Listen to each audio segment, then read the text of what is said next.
बिस्मिल्लाहिर्रहमानिर्रहीम। आज हमने पढ़ना है बेसिकली वेबसाइट को ऑडिट कैसे करना है। आज का जो हमारा लेक्चर है ये सबसे ज़्यादा इम्पोर्टेंट लेक्चर है।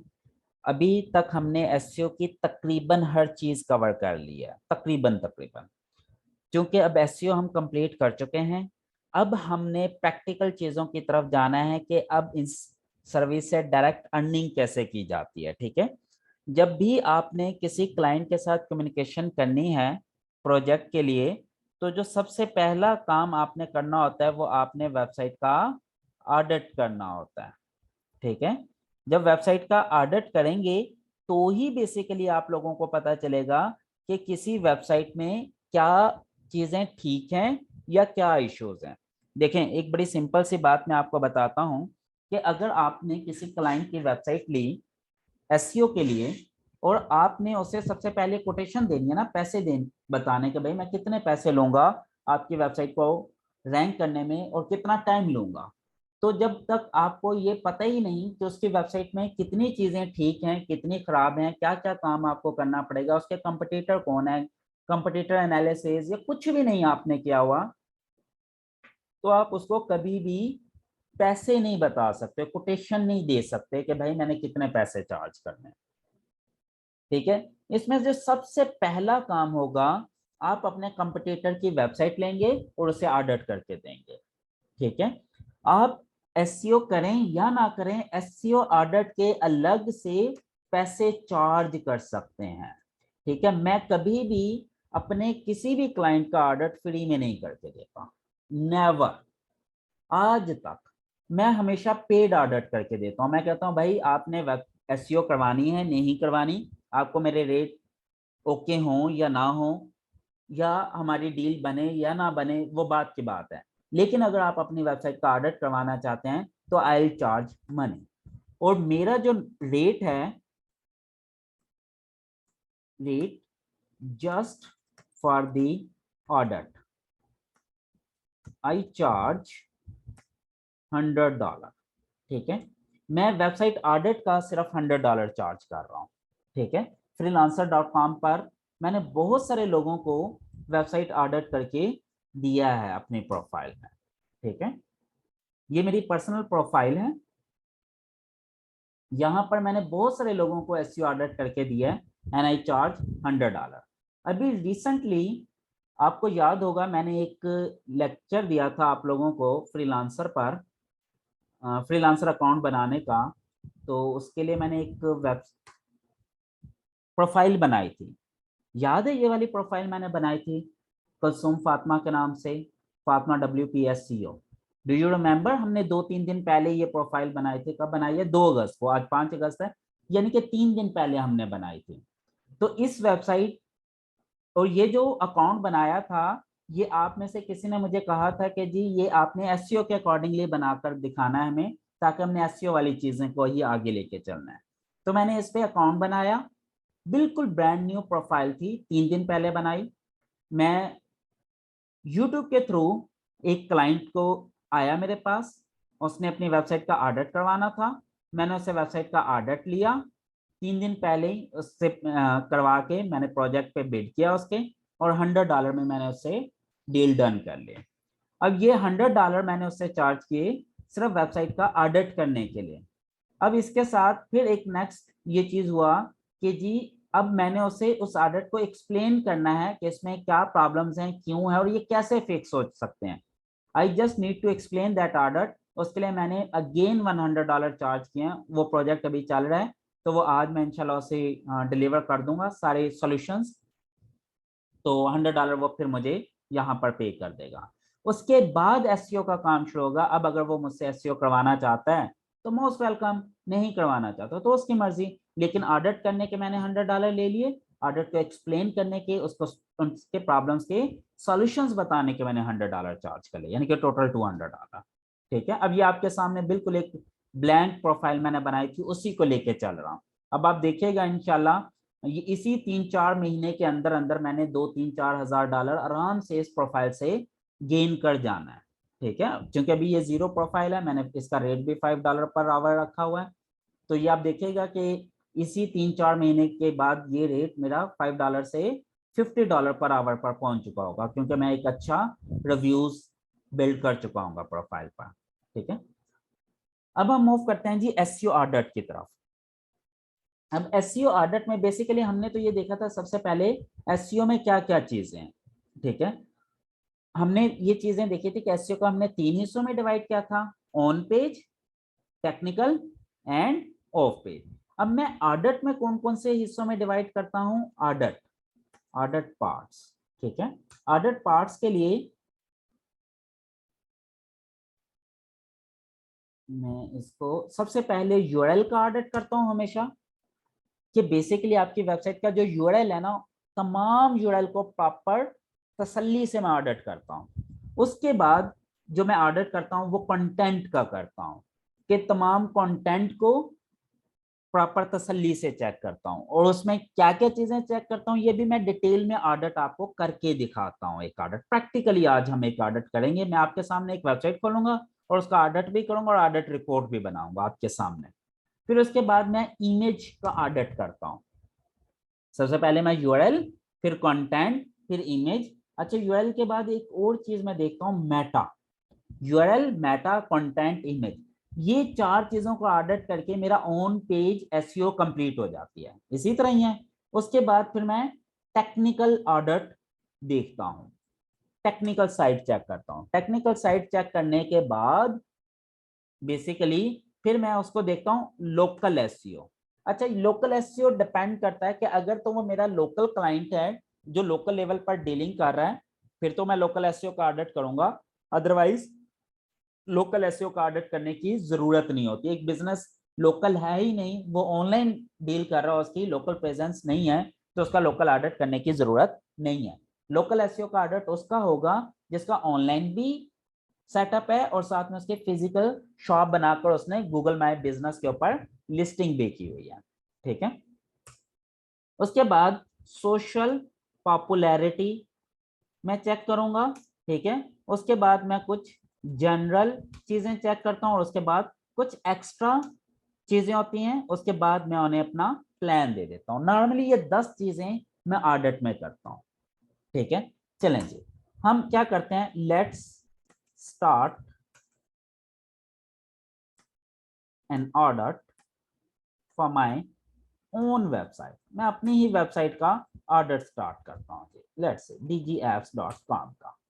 क्लियर होगी यहां तक? ओके, मैं क्या करूंगा, सबसे पहले मैं dgapps.com ओपन कर लेता हूं।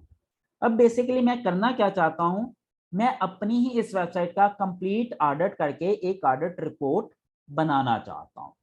ठीक है, कि ये कैसे चलता है, कैसे काम। अच्छा, एक चीज जहन में रखिएगा, अगर आप में से किसी ने मेरे एसईओ वाले लेक्चर कंप्लीट नहीं लिए तो हो सकता है उसे चीजें आज अंडरस्टैंड करने में थोड़ी सी कहीं किसी स्टेज पे जाके प्रॉब्लम हो सकती है। लेकिन अगर आपने मेरे तमाम एसईओ वाले लेक्चर लिए हुए हैं तो फिर आपको 100% चीजें समझ भी लगेंगी और ये सारी की सारी चीजें आपकी रिवाइज भी होती चली जाएंगी। ठीक है, चलेंगे। Okay, this is my sample report. ये एक रिपोर्ट मैंने ऑलरेडी किसी क्लाइंट के लिए बनाई थी, तो वही रिपोर्ट मैंने आपके सामने ओपन कर लिया। ये देखें, ये यूआरएल, फिर मेटा की टेस्टिंग की, फिर कंटेंट की टेस्टिंग की, फिर इमेज की कंटेंट टेस्टिंग की, फिर मैंने टेक्निकल एसईओ का पोर्शन चेक किया, फिर मैंने बैकलिंक प्रोफाइल चेक की, लोकल एसईओ चेक किया, जनरल, एक्स्ट्रा इंफॉर्मेशन, प्लान। इसमें लोकल एसईओ नहीं है, लोकल एसईओ का पोर्शन नहीं है। ओके, देखें, सबसे पहला काम मैंने, अच्छा इधर से हम क्या करते हैं, मैं आपकी आसानी के लिए इधर से पॉइंट ओपन करता रहता हूँ। एक मिनट, मैं इसको थोड़ा सा साइज इंक्रीज कर लेता हूँ आपकी आसानी के लिए, ताकि देखें अब ज्यादा रीडेबल हो गया। I hope, yes, no it's more clear to go. मैं यहाँ पे मैंने एक पॉइंट्स की लिस्ट बना लिया। अब मैं ये लिस्ट में नहीं जाऊंगा, मैं 1 बाय 1 पॉइंट उठाता जाऊंगा और उसको हम क्रॉस वेरीफाई करते जाएंगे। सबसे पहला काम हमने ये देखना है यूआरएल के अंदर कि भाई इस वेबसाइट पे एसएसएल लगा हुआ है या नहीं। अब आपको ये पता है कि एसएसएल, अच्छा एक मिनट, मैं ना इस वाले को डिलीट भी कर देता हूँ ताकि हम अपना स्टेटस कि ये करेक्ट है या रॉन्ग। लेकिन आपको ये पता है कि एसएसएल कैसे चेक किया जाता है, ये चीजें मैंने इन डिटेल बताई थी।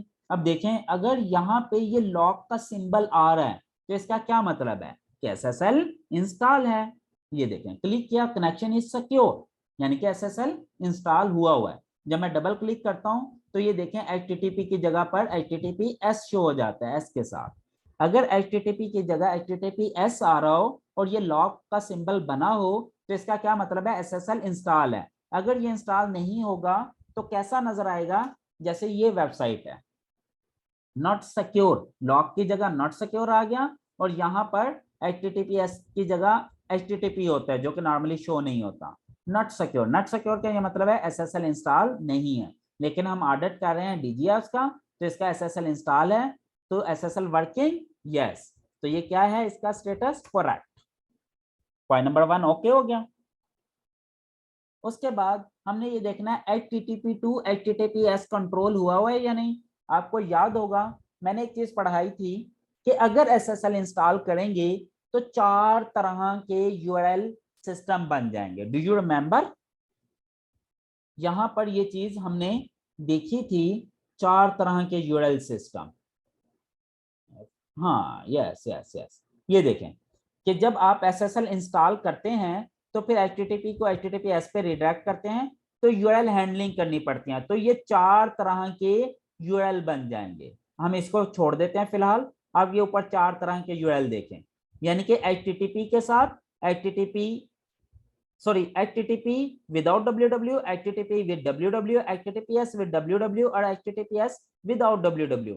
मैंने 4 नंबर वाले URL को अपना सिलेक्ट किया था, तो फिर ये सारे क्या होंगे 301 रीडायरेक्ट कर दूंगा टू 4, ये 4 नंबर वाले URL के ऊपर। ये चीज हमने देखी थी ना। तो अब हमने ये चीज यहाँ पे क्रॉस वेरीफाई करनी है कि भाई HTTP जो है वो HTTPS पर रिडायरेक्ट हो रहा है या नहीं। इसका क्या तरीका है, इसका तरीका ये है यहाँ HTTPS की बजाय मैं HTTP कर दूं। ये देखिए मैंने HTTP कर दिया ना, S को रिमूव कर दिया। अब मैं इंटर करता हूं, अगर अब इंटर करने से HTTP के साथ वेबसाइट ओपन हो रही है तो इसका मतलब HTTP टू HTTPS कंट्रोल नहीं हुआ। लेकिन अगर ये HTTPS के साथ ओपन होगी तो इसका मतलब ये रीडायरेक्ट हो गया ऑटोमेटिकली। अब देखें मैं विदाउट HTTPS यानी कि HTTP वाला वर्जन ओपन करता हूं और इंटर करता हूं, देखें ये ऑटो रिडायरेक्ट होकर HTTPS कर दिया, इसमें लॉक आ गया। ठीक है, इसका मतलब अब HTTP वर्जन नहीं ओपन हो रहा, HTTP की जगह पर HTTPS वाला वर्जन वो लोड हो रहा है। तो इसका मतलब हमने HTTP से HTTPS कंट्रोल किया हुआ है, ये ठीक है हो रहा है। इसके लिए एक एग्जांपल मैंने आप लोगों के लिए सेट किया है टेक्स्ट की। अच्छा इसके ऊपर क्लाउड फ्लेयर लग गया। अच्छा एक मिनट, सॉरी, ये मैंने ना क्लाउड फ्लेयर की सेटिंग कर रहा था क्योंकि कल मैंने क्लाउड फ्लेयर का लेक्चर देना है आप लोगों को। एक मिनट में क्लाउड फ्लेयर इसकी फायरवॉल ओपन करके ना इसको अभी मैं आपको एक लाइव एग्जांपल करके दिखाता हूँ।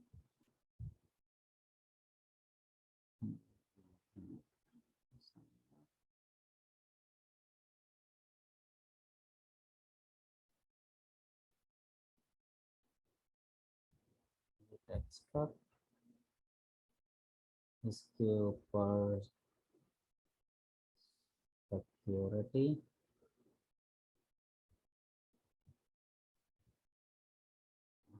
फायरवॉल।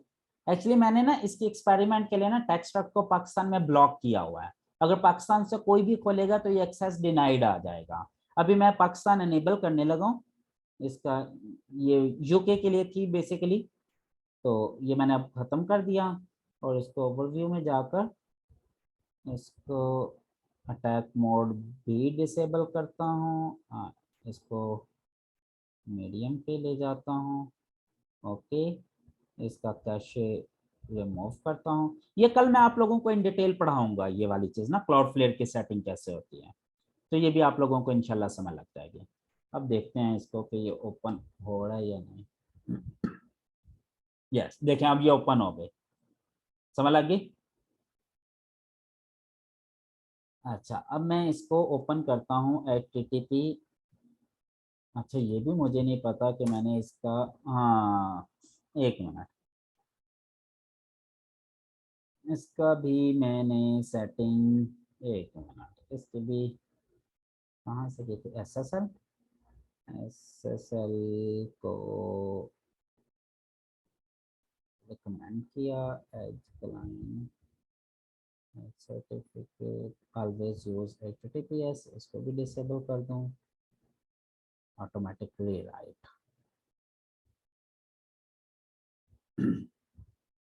ये बड़ी मजे की चीज है क्लाउडफ्लेयर, ये जब मैं आपको पढ़ाऊंगा ना तो आपको मजा आएगा इंशाल्लाह। अगला लेक्चर हमारा इसी के ऊपर होगा, HTTP कॉलन टेक्स्ट। अच्छा ये अभी भी रीडायरेक्ट हो रहा है, एक मिनट मैं ऐसे इनकॉग्निटो मोड में लेके जाता हूँ।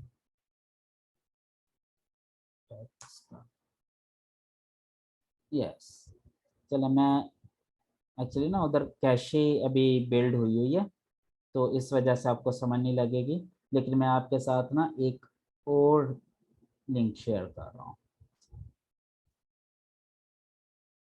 अब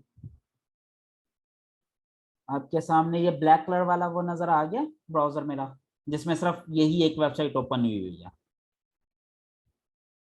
ओके, अच्छा देखें, अब यहाँ पे मैंने ओपन की, ये नट सिक्योर भी ओपन हो रही है। अब अगर यहाँ पे मैं https colon colon techstruct.org open करता हूँ तो वो भी ओपन हो रही है। अब ये देखें, ये चीज मैं दिखाना चाहता था। अब ये देखें, अगर मैं https के साथ ओपन करता हूँ तो ये सिक्योर है, लॉक आ रहा है ना, लेकिन अगर मैं https की जगह पे http लिख देता हूँ तो वो भी ओपन हो रही है, नॉट सिक्योर। इसका ये मतलब है भाई कि इसका SSL तो इंस्टॉल हो गया है, लेकिन हमने HTTP को HTTPS में रीडायरेक्ट नहीं किया हुआ। अगर ये सिनेरियो हो तो फिर आप क्या करेंगे इस ऑडिट में, यहां पर जाकर आप इसे लिख देंगे रॉन्ग कि भाई SSL तो इंस्टॉल हो गया है लेकिन HTTP से HTTPS को कंट्रोल नहीं किया गया। लेकिन अगर ये सिनेरियो, समझ लगी ये बात, अब देखें इसका SSL वाला वर्जन भी चल रहा है और विदाउट SSL वर्जन भी चल रहा है, यानी कि HTTP के साथ भी चल रहा है और HTTPS के साथ भी चल रहा है। अब अगर मैं बात करता हूं DG एप्स की, तो इसमें ये देखें, मैं S को अगर रिमूव करके इंटर भी करता हूं तो भी ये HTTPS पर ले जाता है मुझे बाय डिफॉल्ट। तो इसका मतलब मेरा DG एप्स में तो ठीक है। और हम ये किस वेबसाइट के लिए कर रहे हैं, यहाँ पे URL भी लिख लेते होते हैं ताकि हमें याद रहे कि भाई हम DG एप्स के लिए कर रहे हैं। तो DG एप्स में HTTP to HTTPS ठीक काम कर रहा है, करेक्ट है। क्लियर होगी ये चीज, यहां तक कोई कंफ्यूजन तो नहीं है। ये देखें, मैंने कितनी सारी वेबसाइट्स बनाई, ये आज मैंने टेक्स्ट बनाई है और इसमें ये प्रॉब्लम मैंने जानबूझ के डाला है, SSL इंस्टॉल करके HTTP टू HTTPS रीडायरेक्ट नहीं किया, जस्ट आप लोगों को समझाने के लिए। ठीक है, फिर मैंने क्लाउडफ्लेयर की आज पूरी सेटिंग की सर्वर पर बैठकर, सिर्फ आप लोगों की अंडरस्टैंडिंग, ताकि मैं आप लोगों को अच्छे तरीके से समझा पाऊं। चलें जी, ये चीज क्लियर होगी आप लोगों को। अब आप लोगों को प्रॉब्लम देखना आ जाएंगे आई होप। अब हमने ये चीज देखनी है कि क्या www से नॉन www कंट्रोल भी हुआ है। ओके जी, अब मैं क्या करता हूँ, www.dgapps.com लिख के एंटर करता हूँ, देखते हैं क्या www भी ओपन होता है और नॉन www दोनों ओपन होते हैं या कोई एक ओपन होगा, क्योंकि हमने तो HTTPS नॉन www पे ओपन किया हुआ है।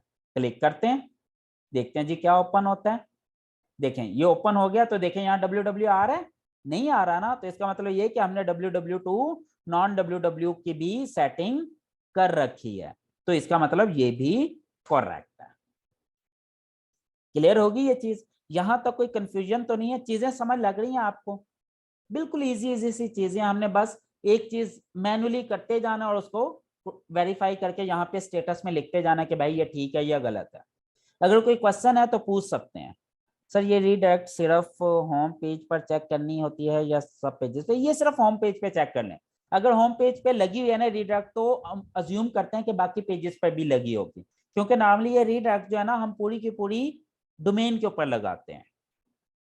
सर जो प्रॉब्लम वाली वेबसाइट है उसमें रॉन्ग लिखेंगे जी, बिल्कुल। अगर ये ऑडिट बेसिकली टेक्स्ट का कर रहा होता तो यहां पर मैं लिख देता रॉन्ग, क्योंकि उस पर तो ये काम नहीं हुआ हो ना टेक्स्ट पे। लेकिन चूंकि ये ऑडिट मैं डीजीएस का कर रहा हूँ, डीजीएस में ये हुआ तो इसलिए मैंने करेक्ट लिख दिया।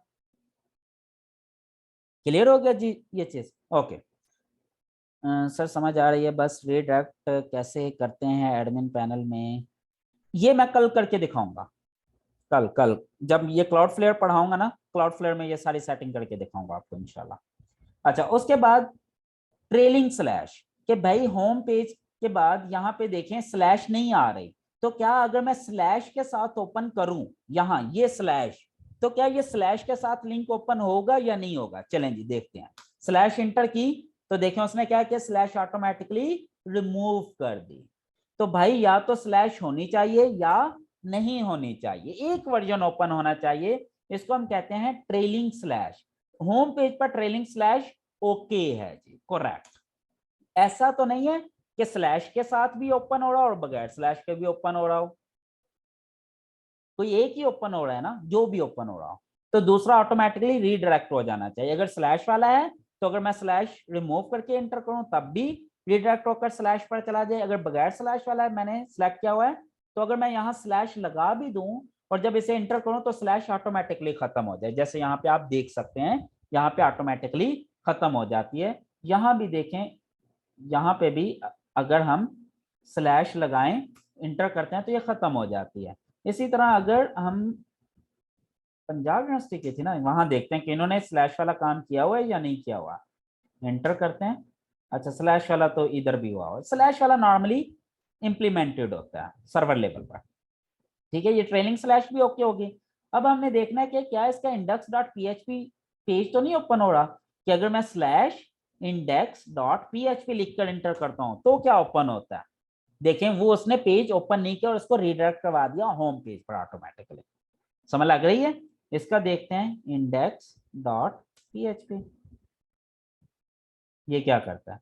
ये देखें, ये एक प्रॉब्लम आपको नजर आ गया कि इसका होम पेज भाई pu.edu.pk से भी ओपन हो रहा है, स्लैश इंडेक्स डॉट पीएचपी से भी ओपन हो रहा है। लेकिन जबकि हम यहाँ डीजीएस में अगर लिखते हैं स्लैश इंडेक्स डॉट पीएचपी तो वो रीडायरेक्ट हो जाता है विदाउट इंडेक्स के ऊपर। तो इसका मतलब डीजीएस की अगर मैं करूंगा तो ये भी करेक्ट है। लेकिन अगर ये मैं पीयू का कर रहा होता तो मैं यहां लिखता रोंग। समझ लग रही है ये चीजें आपको? मींस अगर रीडायरेक्ट हो रहा हो तो करेक्ट, अदरवाइज जी जी बिल्कुल। अगर आपका ये रीडायरेक्ट हो रहा है प्रॉपर उस पे जिस पे आप चाह रहे हैं तो इसका मतलब ठीक है।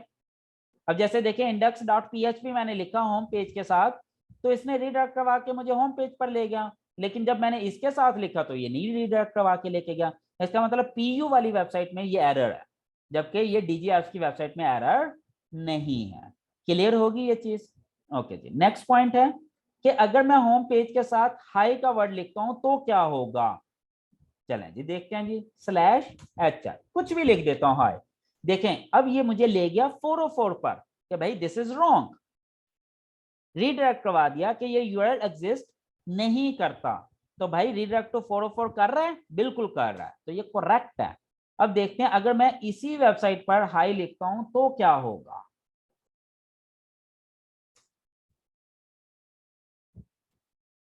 ये देखें, अब ये हाई किया तो इसका क्या हो गया, डिजाइन ही सारा खत्म हो गया। तो ये रॉन्ग है, इसने 404 पे रीडायरेक्ट नहीं किया। अब देखिए पूरी वेबसाइट ही बंद कर दी ना इसने। तो अगर पीयू का करता तो यहां पे लिखता रोंग। समझ लग रही है ये चीज? लेकिन चूंकि मैंने डीजीएस का किया और डीजीएस में जब मैंने हाई लिखा तो ये कहां ले गया मुझे 404 में। अगर मैं फॉर एग्जांपल कुछ भी लिखता हूँ, हेलो लिख देता हूँ, देखिए ये भी मुझे 404 पर ले गया। तो इसका मतलब 404 पे जा रहा है तो ये करेक्ट है। लेकिन पीयू का 404 पे नहीं गया, इसका मतलब पीयू के केस में ये रोंग हो जाएगा। क्लियर होगी ये चीज? ओके। उसके बाद हम यहां तक चीजें समझ लग गई। ये तो था हमने यूआरएल की रीडायरेक्टिंग वगैरह चेक की अभी तक। यूआरएल की रीडायरेक्टिंग चेक करने के लिए हमने 6 चीजें चेक की। एक तो SSL, HTTP to HTTPS, WWW to non WWW, trailing slash, index dot PHP और कोई भी एक रैंडम वर्ड। ये 6 चीजें एक्सपेरिमेंट करके हमें यूआरएल की रीडायरेक्टिंग 100% समझ लग जाएगी। उसके बाद आ जाता है कीवर्ड रिच यूआरएल, कि भाई जो यूआरएल आप बना रहे हैं क्या वो कीवर्ड रिच है या नहीं। समझ लग रही है? अब उसके लिए मैं क्या करूंगा, मैं अपनी किसी भी वेबसाइट में for example 2-3 random page open कर लूंगा। एक ये वाला पेज ओपन कर लिया, एक ट्रेनिंग का पेज ओपन कर लिया, एक फॉर एग्जांपल किसी ब्लॉग का पेज ओपन कर लेता हूँ। ठीक है, सिर्फ ये चेक करने के लिए कि ये जो यूआरएल बन रहे हैं कीवर्ड रिच हैं या नहीं। अब देखें जो ये यूआरएल बन रहा है एडवांटेज डिसएडवांटेज ऑफ इंटरनेट, क्या ये कीवर्ड रिच है या नहीं। अब वेब डेवलपमेंट सर्विसेज वाला पेज है तो मैंने वेब डेवलपमेंट सर्विसेज ही रखा हुआ है। क्या ये यूआरएल कीवर्ड रिच है या नहीं, आप लोग बताएं जल्दी से मुझे। फिर ये फ्रीलांसिंग एंड ब्लॉगिंग का कोर्स है तो इसको मैंने यूआरएल रख लिया फ्रीलांसिंग ब्लॉगिंग कोर्स। क्या ये यूआरएल कीवर्ड रिच है या नहीं, बिल्कुल ये कीवर्ड रिच है। 2-3 पेज मैंने चेक किया तो इसका मतलब ये सारे के सारे पेज मेरे कीवर्ड रिच हैं। इसी तरह अगर मैं पंजाब यूनिवर्सिटी वाली देखूं तो इसमें देखते हैं कि इसमें ये हैं या नहीं। अभी हम देखते हैं जी, चलें।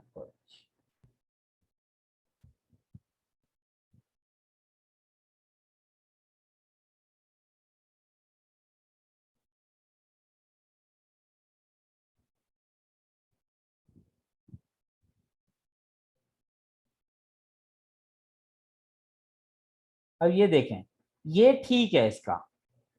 अच्छा, इसमें भी एक प्रॉब्लम है कि यूआरएल में कैपिटलाइजेशन नहीं होनी चाहिए, कैपिटल कैरेक्टर नहीं होने चाहिए, ये रॉन्ग है।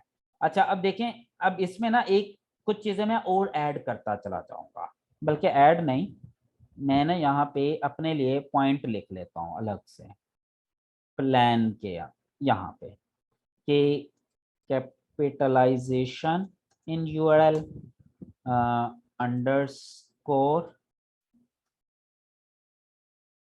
इन यूआरएल। अच्छा अब ये पॉइंट ना मैंने इसमें शायद नहीं लिखे हुए, तो ये पॉइंट भी मैं इसमें ऐड कर दूंगा कि भाई इस यूआरएल में कोई कैपिटल कैरेक्टर तो नहीं यूज हो रहा है या अंडरस्कोर तो नहीं यूज हो रही। अब ये चीज मुझे यहाँ से देखकर याद आया कि भाई ये एचएससी कैपिटल नहीं होना चाहिए, ए कैपिटल नहीं होना चाहिए, ये प्रॉब्लमेटिक है। अच्छा देखते हैं अगर मैं ए को कैपिटल की बजाय स्मॉल करता हूं तो क्या होगा। इन्होंने कोई कंट्रोल, अब देखें, अब ये स्मॉल के साथ भी ओपन हो रहा है और कैपिटल के साथ भी ओपन हो रहा है। अब मैं इसको एचईसी स्मॉल करता हूं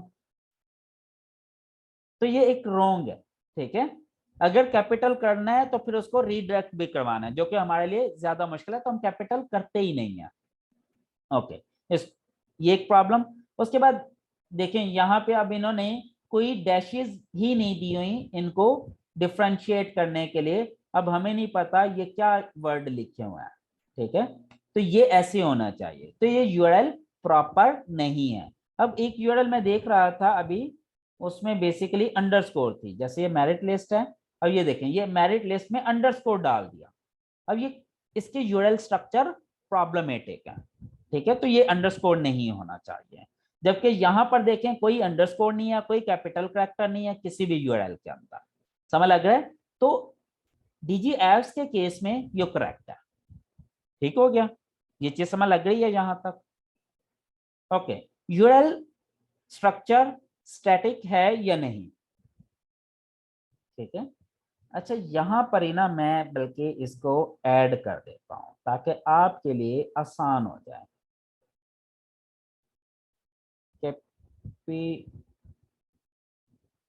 कैपिटलाइजेशन इन यूआरएल नहीं है जी, तो ये करेक्ट है। अगर होगी पीयू के केस में ये गलत है।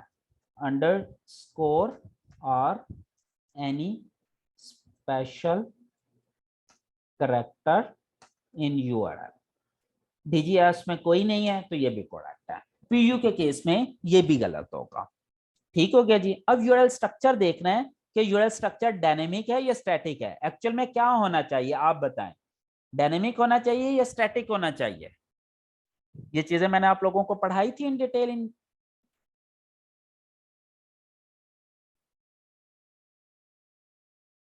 स्टैटिक होना चाहिए, डायनेमिक नहीं होना चाहिए।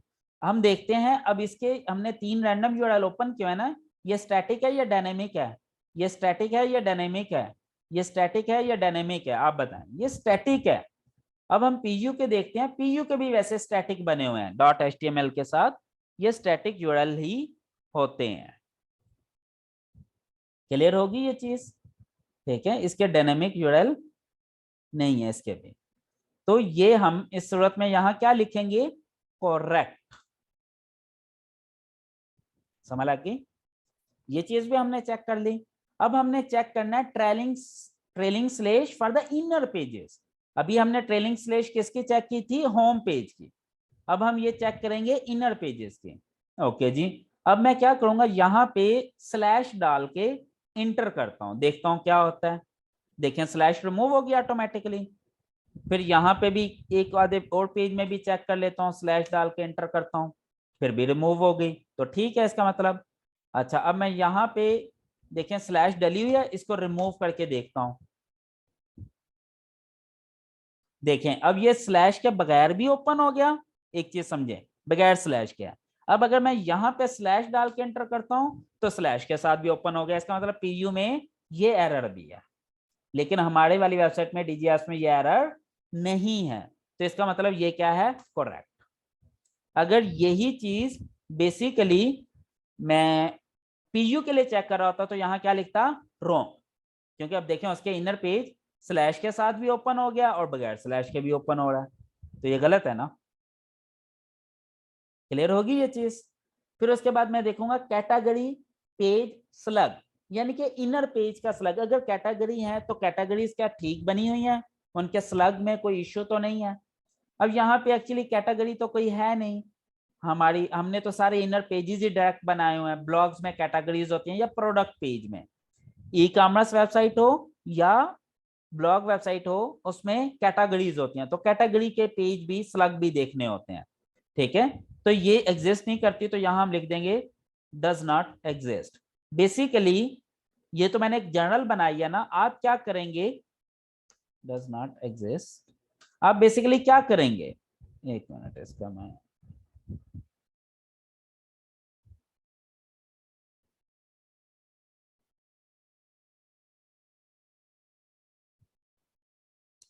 आप क्या करेंगे, इस लाइन को ही खत्म कर देंगे। ये लाइन नहीं लिखेंगे क्लाइंट के लिए, क्योंकि उसकी वेबसाइट के लिए ये वाला पॉइंट वैलिड नहीं है। ठीक है, you will remove this point. आप अपनी आर्डर से ये वाला पॉइंट निकाल देंगे। क्लियर है? क्योंकि ये पॉइंट वैलिड नहीं है ना उस वेबसाइट के लिए। हाँ, अगर ये वेबसाइट होती ई कॉमर्स की तो फिर ये मैं चेक करता कि इसका जो कैटेगरी पेज बन रहा है ई कॉमर्स का, तो उसका स्लग ठीक है या नहीं। ठीक हो गया।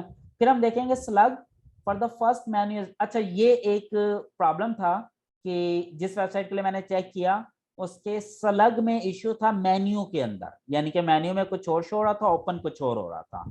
तो भाई ये आपने नहीं लिखना, you will remove this point. ठीक है, एक्चुअल में मैं अपने क्लाइंट की वेबसाइट खोलकर दिखाना नहीं चाह रहा आपको, वरना मैं आपको वो चीज ओपन करके दिखा देता। ठीक है, लेकिन ये चीजें नॉर्मली जनरली वैलिड नहीं होते। ठीक है, बल्कि मैं इसको ना रेड करता जाता हूं। इसका मतलब ये है कि ये आपने ये वाले पॉइंट अपनी ऑडिट रिपोर्ट में नहीं डालने। एक मिनट मैं इसका ना कलर चेंज कर देता हूं, ये। ठीक है, समझ लगी? इसका ये मतलब है कि ये वाले पॉइंट आपकी ऑडिट रिपोर्ट में नहीं ऐड होंगे। क्लियर यहां तक? फिर प्रोडक्ट पेज का स्लग। अच्छा प्रोडक्ट पेज होगी या इनर पेज होगा, एक ही बात है। ठीक है, प्रोडक्ट पेज का स्लग ये चेक करना है कि भाई जो स्लग ये बन रहा है वो ठीक बन रहे हैं या नहीं बन रहे। क्या ऐसा तो नहीं है कि वो उन्होंने question mark ID is equal to 123 124 इस तरह के रखे हो? भाई मेरे प्रोडक्ट के पेज या इनर पेजेस के स्लग प्रॉपर बन रहे हैं। स्लग कहते हैं ये वाले हिस्से को जो डॉट कॉम से आगे वाला हिस्सा होता है। तो मेरी वेबसाइट के तमाम स्लग ठीक हैं, तो मैं ऐसे लिखूंगा करेक्ट। अब मैं अगर पीयू की वेबसाइट में जाता हूं तो देखें इसका ये स्लग ठीक नहीं है। देखें जी, अब इसे क्या जरूरत थी ये होम का वर्ड डालने की? Why he is entering a directory of home here. ठीक है, अगर इसमें कोई डायरेक्टरी डालनी थी मेरिट लिस्ट, अब वो देखता मेरिट लिस्ट अगर एक फॉर एग्जांपल इसमें है तो वो एग्जामिनेशन में डालता, या एडमिशन की मेरिट लिस्ट है तो उसमें डालता, एडमिशन की डायरेक्टरी डालता। तो उसने होम की डायरेक्टरी क्यों डाली? तो ये पीयू के केस में ये वाला पॉइंट रॉन्ग होता कि प्रोडक्ट का पेज का जो स्लग बन रहा है उसकी जो डायरेक्टरी है वो ठीक नहीं है। लेकिन डीजी एप्स की वेबसाइट के केस में ये वाला पॉइंट वैलिड है। समझ लग गई ये चीज? ओके, उसके बाद हम देखते हैं inner page URL length.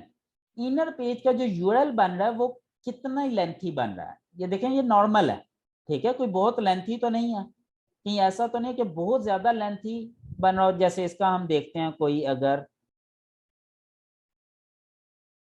Lengthy हो, सम टाइम कुछ लोग होते हैं स्पेशली ई कॉमर्स के अंदर वो बहुत लेंथी लेंथी। चलें जी, मैं दराज डॉट पी के भी ओपन कर देता हूँ आपके साथ ना, दराज डॉट पी के, ठीक है, इसको भी हम देखते हैं ताकि आप लोगों को थोड़ा सा आइडिया दे दूं। फॉर एग्जांपल मैं ये वाला लिंक ओपन करता हूँ। अब ये देखें इसका यूआरएल देखें कितना लेंथी बनाया हुआ है उसने, देखें कितना लेंथी है ये। अगर मैं रिमूव कर भी दूं ये वाला हिस्सा तो यहां तक इसका यूआरएल है, तो this is too lengthy. Google भाई, हमारी कोशिश क्या होती है, हमारी कोशिश होती है slug length should be less than 50 character, 50 character से कम हो स्लग। स्लग यानी कि ये डॉट कॉम के बाद वाला जो हिस्सा है ना ये 50 कैरेक्टर से कम हो, ठीक है। अगर कोई 10-15 कैरेक्टर कम ज्यादा हो भी रहा है तो कोई फर्क नहीं पड़ता, लेकिन आप ये वाला अगर देखें ये तो उसने कोई सैकड़ों के हिसाब से कैरेक्टर्स लिखने हैं, तो this should not be the case. तो हमारे केस में ये करेक्ट है, लेकिन दराज के केस में ये रॉन्ग हो जाएगा क्योंकि उसने यूआरएल लेंथ बहुत ज्यादा डाली हुई है। इसको हम कह सकते हैं कि दिस शुड बी अप्रोक्सीमेट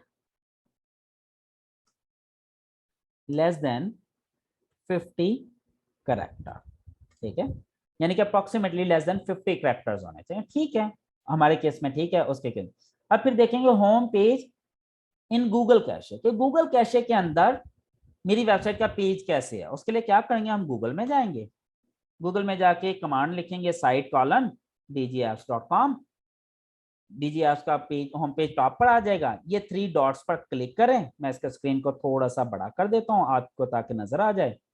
ये 3 डॉट्स आ रहे हैं, यहाँ क्लिक करेंगे तो ये एक इस तरह का वो नजर आ जाएगा, ठीक है। यहाँ पे ये देखें ये एक वर्ड आ रहा है कैशे, इस पर क्लिक करूंगा तो ये कैशे ओपन हो जाएगी। कैशे में यहाँ पे मैं देखूंगा कि मेरी वेबसाइट का लिंक कैसा है, ठीक है। अब ये अगर ठीक है तो ओके, अदरवाइज ये प्रॉब्लमेटिक है। अब ये मुझे ठीक नजर आ रहा है तो ओके। अब अगर मैं किसी और पेज का भी अगर लिंक देखना चाहूँ तो वो भी देख सकता हूँ। फॉर एग्जाम्पल मैं किसी इनर पेज का भी देख सकता हूँ, चलें जी देखते हैं कोई इनर पेज, एसईओ सर्विसेज वाले पेज पे देख लेते हैं जी, ठीक है। देखते हैं कि इसका कैसा है कैशे गूगल के पास। ये भी देखें बिल्कुल ठीक है, वही जो हमने बनाया हुआ है, ठीक है, यही यूआरएल है ना एक्चुअल में हमारा, तो यही है। ओके, तो ये क्या है, करेक्ट। सम टाइम आपके पास यूआरएल कुछ और होता है, गूगल ने उसे कुछ और शेप में कैशे करके रखा होता है अपने पास। ये चीजें बस हमने चेक करते जाना और भागते जाना आगे से आगे। यूआरएल्स इन गूगल कैशे, इसी तरह फिर बाकी के इनर पेजेस के भी यूआरएल देखने हैं, वो भी हमने देखा हमारी वेबसाइट के ठीक है, तो करेक्ट, ठीक है। डेट्स इन यूआरएल, कि भाई यूआरएल के अंदर कोई डेट्स का इस्तेमाल तो नहीं किया हुआ। आप देख सकते हैं क्या यहाँ पे डेट्स आ रही हैं यूआरएल के अंदर, यहाँ पे कोई डेट्स का इस्तेमाल है, यहाँ पे कोई ईयर या मंथ आ रहा है, नहीं आ रहा, it's okay fine, that's mean correct, ठीक हो गया जी। यूआरएल की बेसिकली ऑडिट करना आ गया आपको। एक और इसमें ऐड कर लेते हैं, ईयर इन स्लग, ठीक है। स्लग में ईयर तो नहीं है, जैसे यहां लिखा हो for example website development services in 2022, ऐसा तो कुछ नहीं है ना, तो इसका मतलब ये भी ठीक है। समझ लग गई ये चीज। अब ये इतने सारे पॉइंट सिर्फ यूआरएल की टेस्टिंग के लिए हैं। अब अगर आपको ये समझ लग गई तो आप यूआरएल का ऑडिट अच्छे तरीके से कर सकते हैं। क्लियर होगी ये बात, इसमें कोई कंफ्यूजन कोई डाउट है तो आप मुझसे पूछ सकते हैं। गूगल कैशे किस पर्पस के लिए यूज होता है। बेसिकली गूगल अपने पास कैशे करके रखता है ना, स्टोर करके रखता है आपका यूआरएल, लिंक भी स्टोर करता है, तो वो हमने देखना होता है जो गूगल के पास हमारा यूआरएल का वर्जन है क्या वो ठीक है, क्या वही वर्जन है जो हमने अपनी वेबसाइट का रखा हुआ है, कहीं उसके पास कोई और वर्जन तो नहीं है? बेसिकली अब जो मेरे क्लाइंट का इशू था उसका यूआरएल कुछ और था, लेकिन गूगल ने उसकी आईडी इंडेक्स की हुई थी अपने पास, तो वो फिर मैंने उन्हें बताया कि ये रॉन्ग है। अब आप देख सकते हैं कि ये ऑडिट करके हमें इससे ये पता चल गया कि भाई इस क्लाइंट की वेबसाइट में क्या सही है क्या गलत है। क्वेश्चन है जी, एसईओ पॉइंट हम खुद क्रिएट करेंगे? कौन से एसईओ पॉइंट? ये वाले पॉइंट तो देखे ना, मैंने खुद बना लिए ना। अब आप यही पॉइंट इसी को लिख लें अपने पास, ठीक है ना। ये तो मैंने खुद लिख लिए, एक दफा मैंने अपनी अंडरस्टैंडिंग, अपना दिमाग लगा के मैंने खुद देख लिया कि मुझे क्या क्या चीजें टेस्ट करनी है। अब वो पूरी लिस्ट बनाकर मैंने आप लोगों के सामने रख दी।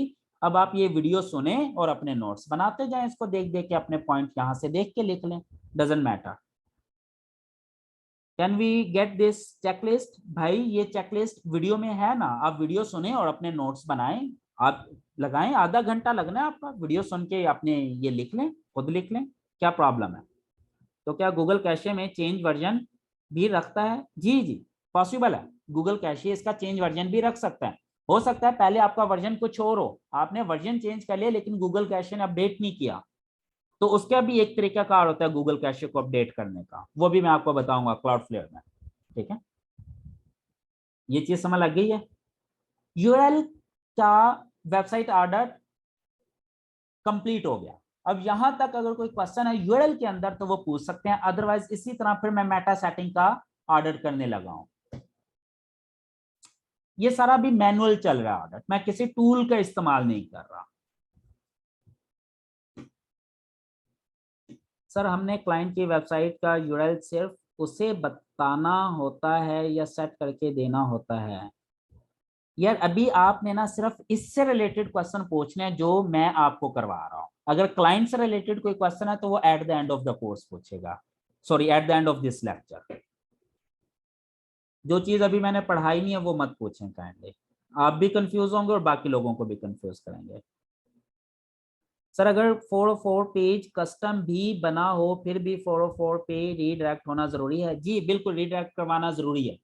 गूगल को बेसिकली हम यही तो कमांड दे रहे हैं कि भाई हम ये यूआरएल एग्जिस्ट नहीं करता, तो हमने इसको 404 पे रीडायरेक्ट कर दिया है। तो इसका मतलब ये है कि भाई आप ये यूआरएल अगर आपके पास इंडेक्स हुआ है गूगल में तो रिमूव कर दो। नेक्स्ट क्वेश्चन है जी, सर अगर हम जब यूआरएल चेंज करते हैं वर्डप्रेस में तो वो उसका एरर जनरेट कर देता है एएचरेफ में। जब मैं वर्डप्रेस पढ़ाऊंगा तब ये चीज भी आपको बता दूंगा कि वर्डप्रेस में यूआरएल चेंज करके उसको सेट कैसे करना है, रीडायरेक्ट कैसे करना है। आपने आप रीडायरेक्ट नहीं करते होंगे ना, यूआरएल चेंज कर दिया और उसके बाद वो जो पुराना यूआरएल है वो लिंक ब्रेक पे चला जाएगा। जब लिंक ब्रेक पे जाएगा एचरेफ उसका एरर कर देगा। तो इसका एक तरीकेकार होता है, जब पुराना यूआरएल आप चेंज करते हैं तो पुराने यूआरएल को न्यू यूआरएल के ऊपर रीडायरेक्ट करते हैं। अगर वो रीडायरेक्ट कर देंगे तो फिर आपको कोई इश्यू नहीं आएगा। क्लियर हो गया जी ये चीज? 404 को दोबारा एक्सप्लेन कर दूं? भाई सिंपल इज दैट, अगर मैं यहाँ पर कोई भी ऐसा वर्ड लिख दूं जो इस वेबसाइट का हिस्सा नहीं है, जैसे हेलो के नाम से कोई पेज नहीं है, इंटर करता हूं तो ये 404 पे रीडायरेक्ट होना चाहिए। इसका मतलब है this page does not exist, page not found. अब यहाँ पे देखें, अगर मैं यहाँ पर हाई लिखता हूं तो क्या ये मुझे 404 पे रीडायरेक्ट करवाता है और क्या ये मुझे बताता है कि भाई ये पेज एग्जिस्ट नहीं करता? देखते हैं क्या करता है ये तो कह देता है पेज नॉट फाउंड, और इसने कोई कस्टम 404 पेज बनाया ही नहीं हुआ और ना ही ये रीडायरेक्ट हुआ 404 पे, तो ये एरर है। अब अगर यही मैं द्रास पे देखता हूँ स्लैश हेलो कुछ भी लिख के देखते हैं ये क्या करते हैं। ये देखिए इन्होंने भी 404 पेज नहीं बनाया हुआ, 404 पे रीडायरेक्ट नहीं किया हुआ, लेकिन ये कि इन्होंने चलो फिर भी एक पेज का डिजाइन तो बना दिया कि उस पर अपने प्रोडक्ट वगैरह शो कर दिए, लेकिन वो भी बहुत बुरा बना हुआ है, बहुत बुरा डिजाइन बना हुआ है ये। ठीक है, देख सकते हैं प्रोडक्ट कितनी बड़ी बड़ी है और टाइटल कितना छोटी सी वर्डिंग में लिखा हुआ है, और ये यूआरएल भी अपडेट नहीं हुआ। ये अपडेट हो जाना चाहिए जैसे यहाँ पे अपडेट हुआ है। ठीक है, अपडेट करके इसने ये बता दिया page not found, take me back to the home page, और यहाँ पे मेन्यू वगैरह भी शो हो रहा है। ठीक हो गया?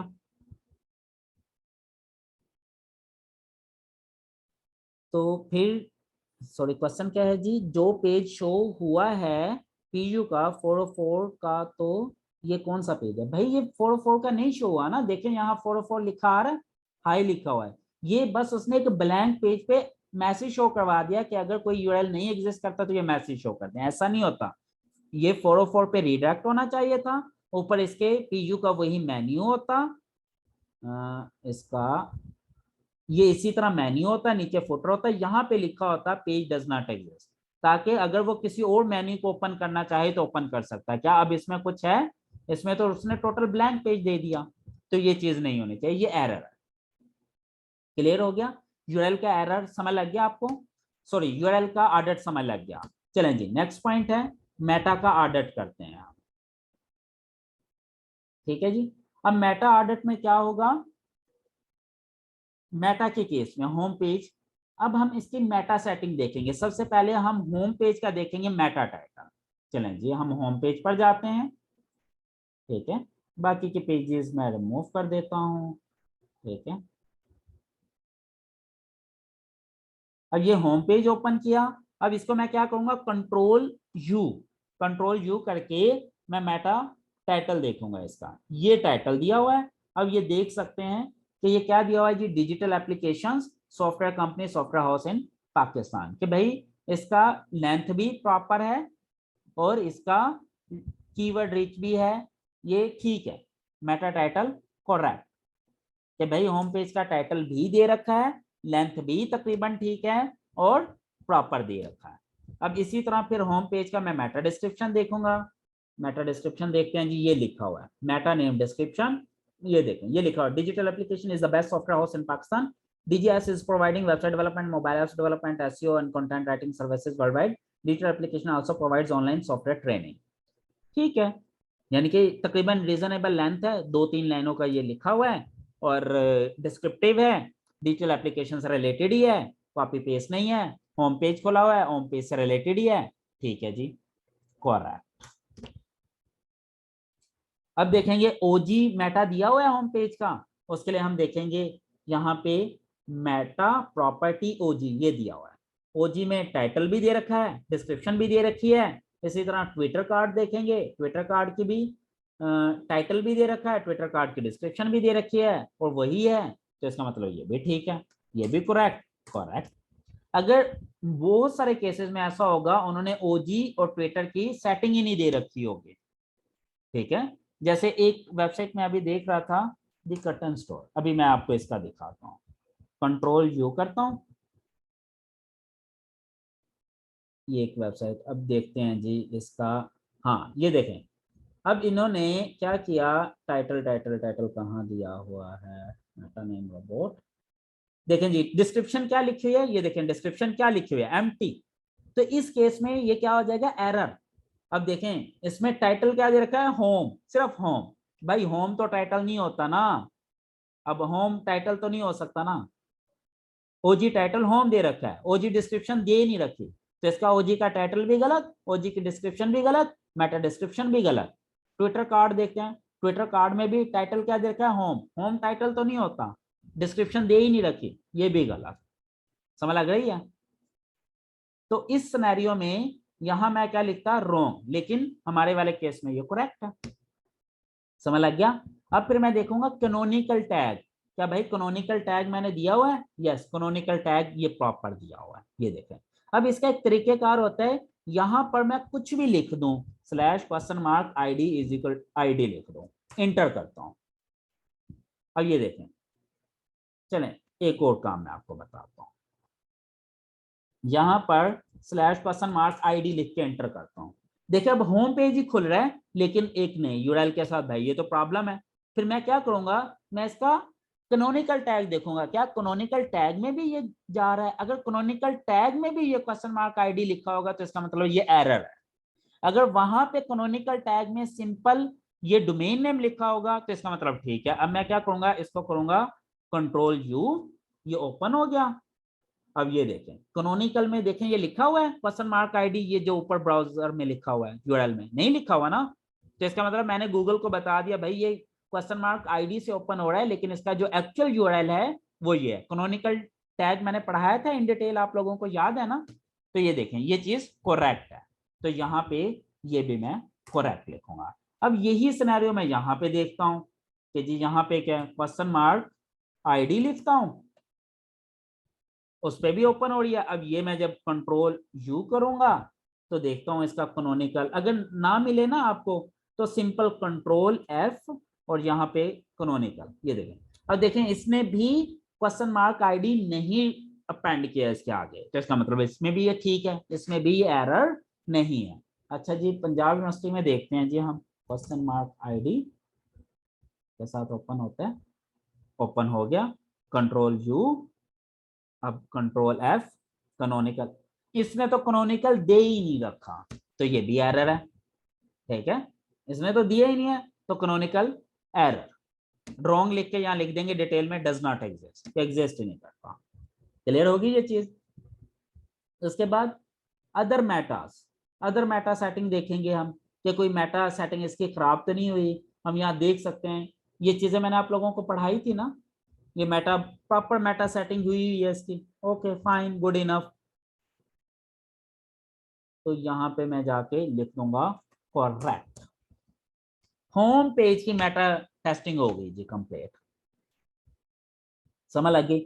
सेम यही काम आपने कैटेगरी पेज के लिए करना है अगर ई कॉमर्स वेबसाइट है। अगर जैसे ये मेरी वेबसाइट है तो फिर कैटेगरी पेज आप खत्म कर देंगे, फिर आप प्रोडक्ट पेज, यानी कि इसको प्रोडक्ट पेज के बजाय लिख देंगे डिटेल पेज या इनर पेज कर देंगे। फिर इनर पेज के लिए यही टेस्ट करना है, करके दिखाने की जरूरत तो नहीं है, ठीक है ना। अगर ये ई कॉमर्स वेबसाइट है तो आपने 3 पेजेस की करनी है, होम पेज, कैटेगरी पेज और प्रोडक्ट पेज। लेकिन अगर ब्लॉग वेबसाइट है तो भी तीनों की करनी है, होम पेज, कैटेगरी और डिटेल पेज। लेकिन अब जैसे मेरा ब्लॉग या सर्विस वाली वेबसाइट है तो इसकी सिर्फ 2 पेजेस की होगी, होम पेज और इनर पेज। समझ लग गई है। टेस्टिंग इसी तरह ही होगी, ऑडिट इसी तरह ही होगा जैसे मैंने इसका करके दिखा दिया। क्लियर ये बात, यहां तो कोई कंफ्यूजन तो नहीं है, कोई प्रॉब्लम तो नहीं है, क्लियर होगी। आसान है ना, मुश्किल नहीं है, बहुत आसान है। उसके बाद थर्ड टॉपिक इसका है कंटेंट का। अब हमने कंटेंट का ऑडिट करना है कि कंटेंट का ऑडिट करके हमें पता चले कि कंटेंट ठीक है या नहीं। इसमें भी इसी तरह होम पेज का ऑडिट अलग से, कैटेगरी पेज का ऑडिट अलग से, प्रोडक्ट पेज का ऑडिट अलग से, ई कॉमर्स वेबसाइट में भी और ब्लॉग साइट में भी। लेकिन अगर सर्विस साइट्स हैं उसकी कैटेगरी एग्जिस्ट नहीं करती तो फिर 2 तरह के पेजेस का ऑडिट होगा, एक होम पेज का और एक इनर पेजेस का, सर्विसेज पेज का। क्लियर हो गया। आप ये जो नाम है ना प्रोडक्ट पेज, कैटेगरी पेज, ये आप चेंज कर सकते हैं वेबसाइट टू वेबसाइट। अब जैसे अगर ये किसी सर्विसेज साइट वाले का कर रहे होंगे तो यहाँ कैटेगरी पेज खत्म करके प्रोडक्ट पेज की जगह क्या लिख दोगे, services page, that's it. Audit same उसी तरह होगा। चलें जी हम कंटेंट का ऑडिट करते हैं। होम पेज हम देखते हैं जी, होम पेज ओपन करते हैं जी, देखते हैं जी होम पेज में सबसे पहले ये देखना है कि कंटेंट एग्जिस्ट करता है या नहीं। बिल्कुल जी, रिटर्न टैक्स एग्जिस्ट करता है इसमें, ये देख सकते हैं। हमने इधर बैनर पे भी ऊपर भी लिख रखा है, हेडिंग्स भी डाल रखी हैं, नीचे हेडिंग के साथ छोटा छोटा कंटेंट, फिर ये एक मजीद टेक्स्ट भी डाल रखा है। फिर इसमें मुख्तलिफ तरह का ये देखें टेक्स्ट मैं लेकर आया हुआ हूँ, किसी ना किसी तरीके से मैंने कंटेंट को कवर कर रखा है इसके अंदर प्रॉपरली, ये देख सकते हैं। फिर ये कुछ चीजें मैंने उठा के इमेजेस के साथ कंटेंट को मजीद कवर किया हुआ है अपनी सर्विसेज से रिलेटेड, और फिर ब्लॉग को इंटीग्रेट कर दिया। तो इसका मतलब होम पेज पे मेरा कंटेंट एग्जिस्ट करता है। लेकिन अगर इस वेबसाइट को देखते हैं जी, देखें कोई होम पेज पे कंटेंट एग्जिस्ट करता है, एग्जिस्ट ही नहीं करता ना। तो भाई इस केस में ये एरर है, होम पेज पे कुछ ना कुछ कंटेंट एग्जिस्ट करना चाहिए रिटर्न, वो चाहे 1-2 लाइंस इधर लिख दें, 1-2 लाइंस इधर लिख दें, एक बीच में कोई छोटा सा फुल विड्थ टेक्स्ट की डिजाइन हो, नीचे फिर वो चीजें शुरू हो जाएं। अब ये आपका काम नहीं है ये डिजाइन सेट करना, लेकिन आपने ये चीज चेक करके क्लाइंट को जरूर बतानी है कि भाई ये करेक्ट है या नहीं। जब ये काम हो जाता है फिर आपने ये देखना है कि जो कीवर्ड, सॉरी जो कंटेंट लिखा है वो कीवर्ड फोकस्ड है या नहीं। सबसे पहले तो वो आपको कीवर्ड बताएगा ना कि भाई मेरे होम पेज का कीवर्ड है डिजिटल एप्लीकेशंस, कंट्रोल एफ करें, देखें डिजिटल एप्लीकेशंस का वर्ड है भाई, यूज हुआ है, बार बार यूज हुआ है, काफी सारी जगहों पर यूज हुआ है। हेडिंग्स में भी है, टेक्स्ट में भी है, अगेन एंड अगेन। फिर दूसरा मेरा कीवर्ड है सॉफ्टवेयर, सॉफ्टवेयर का भी है, सॉफ्टवेयर हाउस का वर्ड भी यूज हुआ है, software company, sorry software company का वर्ड भी यूज हुआ है। इसका मतलब ये प्रॉपरली एसईओ फ्रेंडली कंटेंट है। ओके, अब जिस वेबसाइट का एग्जिस्ट नहीं करता उसका आप लिख देंगे does not exist, does not exist, ठीक है। तो ये चीज समझ लगी। अब आपको वो कीवर्ड देता है अपना कि भाई मेरा कीवर्ड है फॉर एग्जांपल, वो कहता है इसको, वो कहता है सॉफ्टवेयर एकेडमी मेरा, सॉफ्टवेयर ट्रेनिंग मेरा कीवर्ड है इसका। तो हम देखते हैं सॉफ्टवेयर ट्रेनिंग है। अब सॉफ्टवेयर ट्रेनिंग एक दफा भी पूरे कंटेंट में यूज नहीं हुआ तो क्या ये कंटेंट कीवर्ड रिच हो सकता है या कीवर्ड फ्रेंडली हो सकता है? नहीं हो सकता। तो उस केस में क्या लिखूंगा? कीवर्ड फोकस कंटेंट नहीं है, यहां मैं लिख दूंगा रॉन्ग।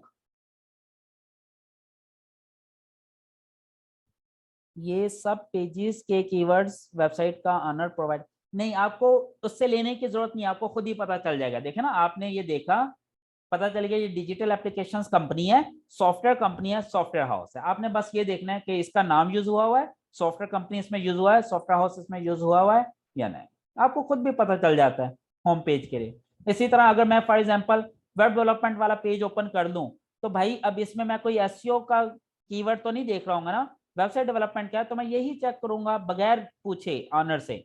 मैं क्या करूंगा, मैं ये सर्च करूंगा इसमें वेबसाइट डेवलपमेंट का कीवर्ड यूज हुआ है, हुआ जी। वेबसाइट डिजाइन का कीवर्ड यूज हुआ है जी। ठीक है, वेब डेवलपमेंट का यूज हुआ है जी 5 दफा। ठीक है, इसका मतलब कि ये कीवर्ड फोकस्ड है। बस यही चीज मैंने चेक करनी होती है। It just took few seconds, even less than a minute. फिर मैंने देखना कंटेंट लेंथ कितनी है होम पेज की, रीजनेबल है जी। मेरे पास एक रीजनेबल कंटेंट लेंथ एग्जिस्ट करती है होम पेज पर। ठीक है, यानी कि काफी डाटा है मेरे पास, तो it's mean it's fine, good enough. कहीं ऐसा तो नहीं सिर्फ एक लाइन लिखी हुई है या 2 लाइनें लिखी हुई हैं और पूरा पेज पे है ही कुछ नहीं। तो भाई अगर थोड़ा बहुत भी कंटेंट है तो ठीक है।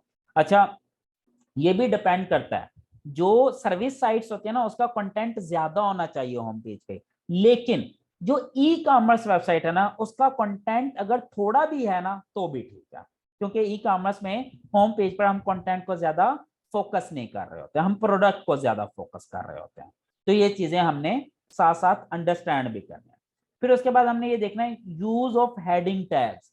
भाई होम पेज में हेडिंग टैग यूज हुई है या नहीं, हम क्या करेंगे, इसका कंट्रोल यू, होम पेज का वो खुल गया सोर्स कोड, कंट्रोल एफ। अब सबसे पहले हमने देखना है H1, उसके लिए क्या करें, स्लैश H1 देखें, स्लैश के साथ सर्च कीजिएगा, वरना H1 तो हो सकता है काफी सारी जगह पे यूज हुआ हो। देखें 4 जगह पे यूज हुआ है H1, ये देखें। अब SP H1, अब ये हेडिंग तो नहीं है ना, तो हम क्या करेंगे, मुझे हेडिंग देखनी है ना H1, तो स्लैश H1 कितनी आ रही है 1, यानी कि इस पूरे पेज में एक ही H1 यूज हुआ है, best software house in Pakistan के नाम से। और H1 कितने होने चाहिए पूरे पेज में, ये मैंने आपको बताया था, डू यू रिमेंबर? एक ही होना चाहिए। अगर यहाँ पे H1 एक से ज्यादा है या 0 है, दोनों सूरतों में प्रॉब्लम है। इसका देखते हैं क्या जी, control U, control F, H1 कितने हैं जी यहाँ पे H1 0, तो इसका मतलब ये प्रॉब्लम है। अब दराज को देखते हैं जी, होम पेज इसको ओपन करते हैं, देखते हैं इसमें H1 कितने हैं जी। दराज ओपन किया, control U, control F, H1, माशाल्लाह देखें जी यहाँ पे 2 H1 है, यानी कि 2 हेडिंग्स दे रखी हैं इसने, तो ये भी गलत है। समझ लग गया?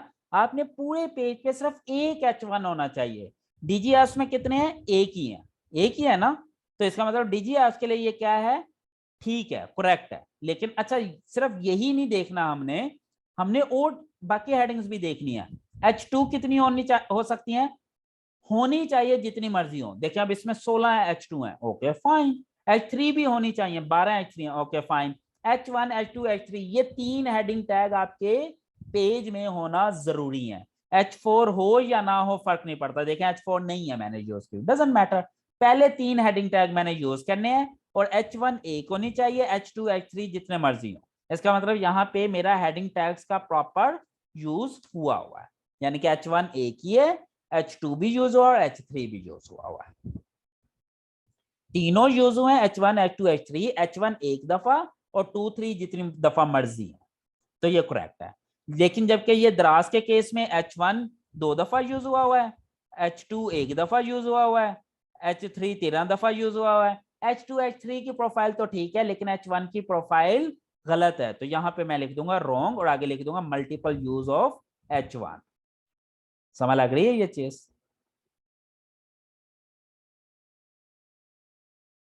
समझ लग गई ये चीज? इसमें कोई प्रॉब्लम तो नहीं है? इसी तरह फिर मैं देखूंगा क्या इसने अपने होम पेज में स्ट्रॉन्ग और एम्फेसाइज का टैग यूज किया हुआ है या नहीं। अगेन स्ट्रॉन्ग को उसमें जाऊंगा कोड में और यहां लिखूंगा स्ट्रॉन्ग।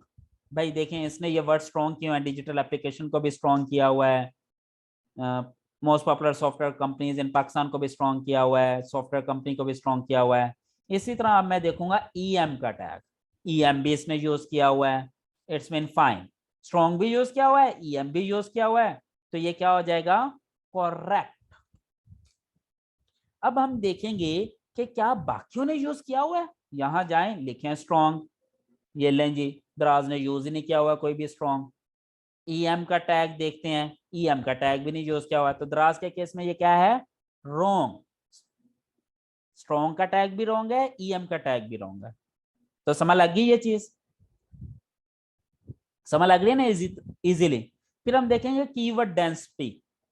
ठीक है, कीवर्ड डेंसिटी देखने के लिए हम क्या करेंगे, हमारे पास एक एक्सटेंशन है, अल्लाह करे वो इंस्टॉल हो, एसईओ को है क्या, मैं इसको एनेबल कर लेता हूं। अब ये देखें, ये एक एक्सटेंशन मैंने आप लोगों को याद है, मैंने कुछ एक्सटेंशन इंस्टॉल करवाई थी शुरू में एसईओ क्रैक, वो आज के दिन के लिए करवाई थी। एसईओ क्रैक पे गया, यहाँ पे मैं जाऊंगा, ये डेंसिटी, डेंसिटी में गया, तो इसने ये देखें, ये मुझे बता दी कि भाई वन वर्ड डेंसिटी तो मैं देखते ही नहीं हूँ, देखने की जरूरत ही नहीं है, टू वर्ड पे जाते हैं डायरेक्ट हम। टू वर्ड में जो सबसे ज्यादा डेंसिटी मेरी यूज हो रही है वो 1.5% है, तो it's mean good, no problem in Pakistan digital. 1.5, three word की भी मैं देख लेता हूँ, थ्री वर्ड की भी सबसे ज्यादा डेंसिटी 1.23 है, ये भी ठीक है। ये नॉर्मली 3% से कम ही होनी चाहिए, 3% से ज्यादा ना हो मेरी अकॉर्डिंगली। फिर मैं फोर वर्ड की देखता हूँ, ये भी 1.64 है, तो यानी कि ये ठीक है। यानी कि 2 3 4 वर्ड की आपने डेंसिटी देखनी है यहाँ से, कीवर्ड डेंसिटी, और ये करेक्ट है। ये नॉर्मली 3 से 4% से कम होनी चाहिए, हमारी तो है ही 1 पॉइंट समथिंग, तो ये ठीक है, ओके। समझ लगी ये चीज? अब यहाँ जहां पे जो चीजें मैनुअली देख सकते हैं वो मैनुअली, जो चीज जहां पे टूल की जरूरत होगी वो हमें पता है। मुझे पता है कीवर्ड डेंसिटी में मैनुअली देखूंगा तो it will take so much time, मैं वर्ड काउंट करने में तो बहुत टाइम लगा दूंगा। तो एसईओ कैक ये फीचर मुझे देता है, मैं वहां जाके इसके होम पेज की डेंसिटी चेक कर लूंगा। अब मैं देखूंगा कंटेंट इंटरलिंकिंग, कि क्या इसने इंटरनल लिंक यूज किया हुआ है अपने कंटेंट में या नहीं। वो कैसे चेक कर सकते हैं, वो बाय विजुअल लुक। मैं देखता हूं, अब देखें इसमें कोई इंटरनल लिंक नहीं यूज किया, ये मेरी मिस्टेक है। ये मैं सेट करने लगा था कुछ दिन पहले, मैंने नहीं किया क्योंकि मुझे था कि मैंने ऑडिट करना है ना, तो मैं आपको बताऊंगा। अब मुझे क्या चाहिए कि यहाँ पे अगर कोई चीज है, जैसे ये एसईओ स्ट्रेटेजी है, तो एसईओ स्ट्रेटेजी का इसमें आर्टिकल पड़ा हुआ है, मैं उसको लिंक कर देता यहाँ पे, इंटरनल लिंक डालता। या ये देखें वेबसाइट डेवलपमेंट की बात कर रहा हूँ, तो वेबसाइट डेवलपमेंट सर्विसेज वाले पेज का लिंक लगा देता है, यहाँ पे इंटरनल लिंकिंग करता है। यहाँ पे भी नहीं है, यहाँ पे भी नहीं है, यहाँ पे भी कोई इंटरनल लिंक नहीं है, यहाँ पे भी नहीं है, यहाँ पे भी नहीं है, यहाँ पे भी नहीं है।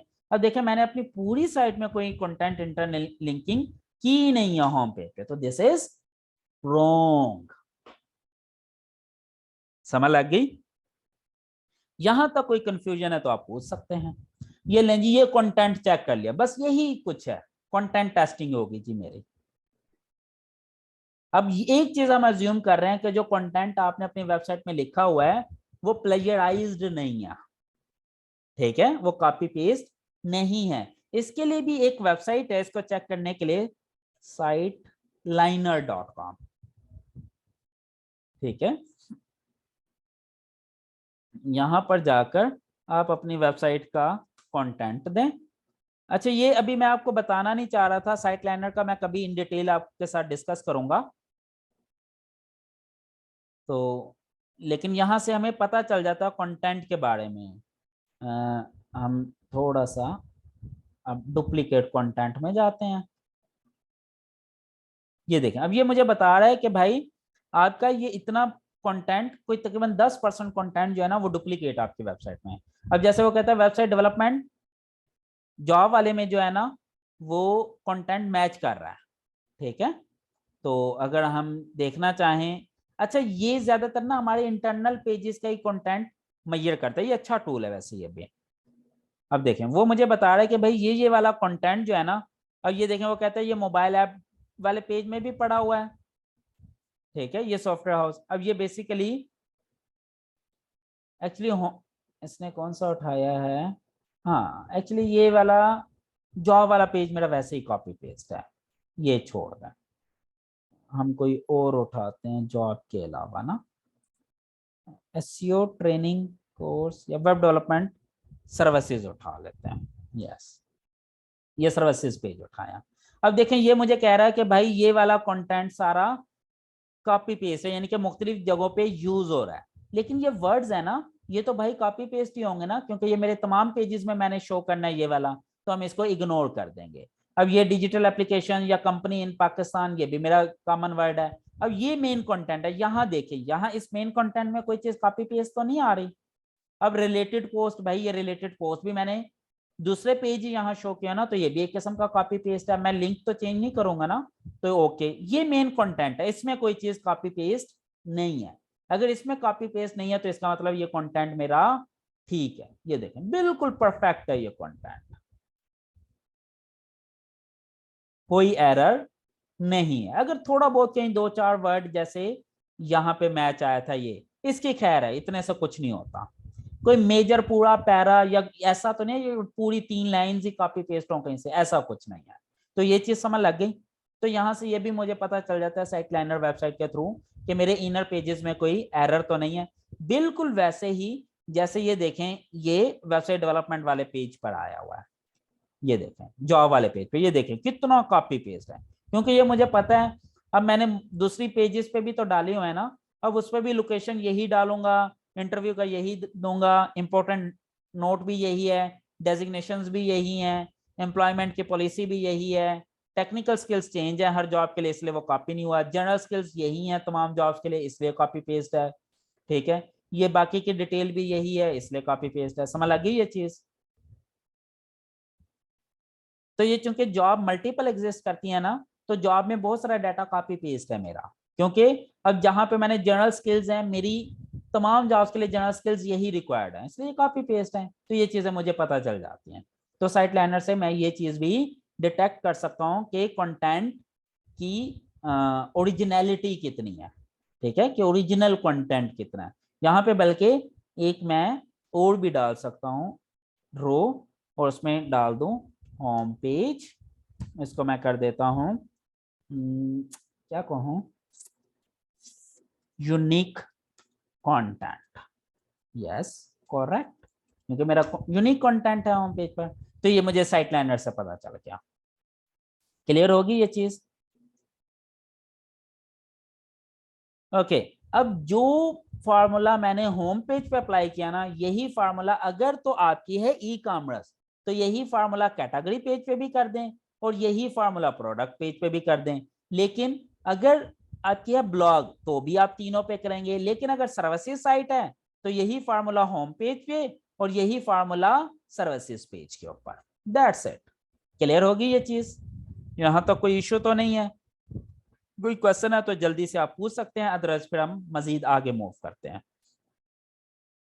साइट डिटेल्स बाद में लिखते हैं जी, डिटेल्स बाद में लिख सकते हैं आप, जब वो स्टेटस निकलेगा ना, जब आपने कहा रॉन्ग, तो फिर आप यहाँ पे जैसे हमने कोई रॉन्ग लिखा था ना, यहाँ पे कहाँ लिखा था रॉन्ग, यहाँ पे आप डिटेल लिख सकते हैं, there is no internal linking of,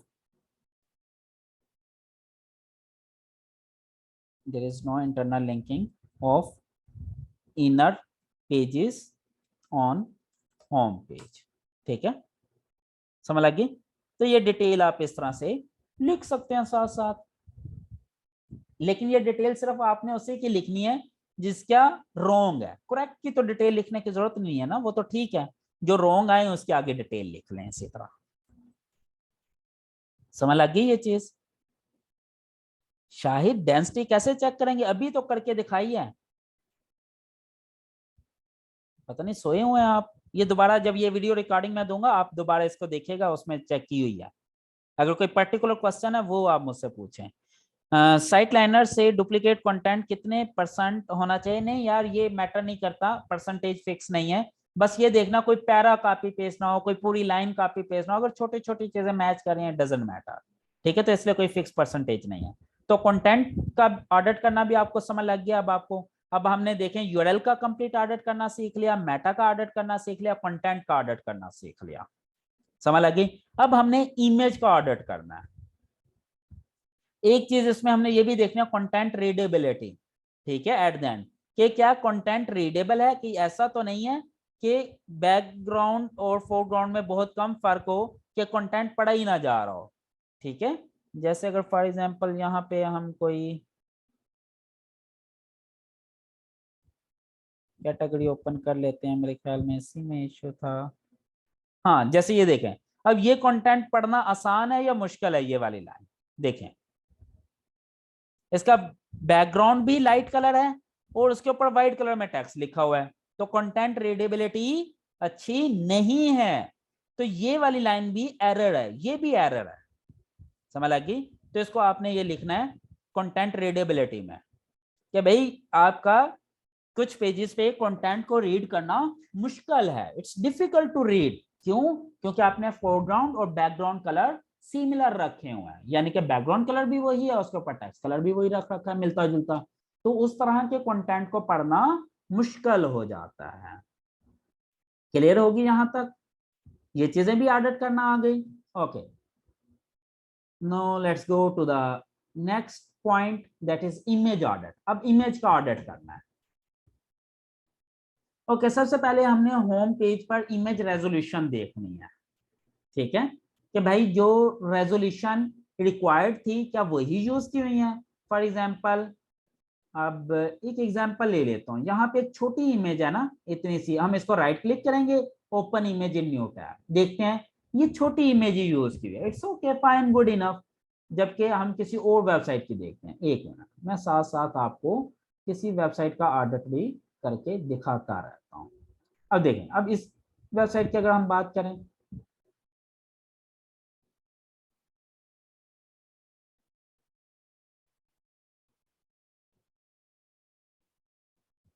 अब चलें, ये एक इमेज है। अब देखें इसको, आपको समझ लगी ना ये कितने साइज की होनी चाहिए, यानी कि कितनी रेजोल्यूशन होनी चाहिए। क्लिक करें, यहाँ पर करें open image in new tab, और देखें कितनी बड़ी इमेज इसने यूज की हुई है। इतनी जगह तो नहीं थी, वहां तो हमें छोटी सी इमेज यूज करनी थी, जबकि इसने कितनी बड़ी इमेज डाल रखी है। अब इसी तरह ही इसके ऊपर एक पॉपअप आ रहा था, कंट्रोल शिफ्ट आर हम करते हैं, अगर वो आता है तो वो भी मैं आपको दिखाता हूँ।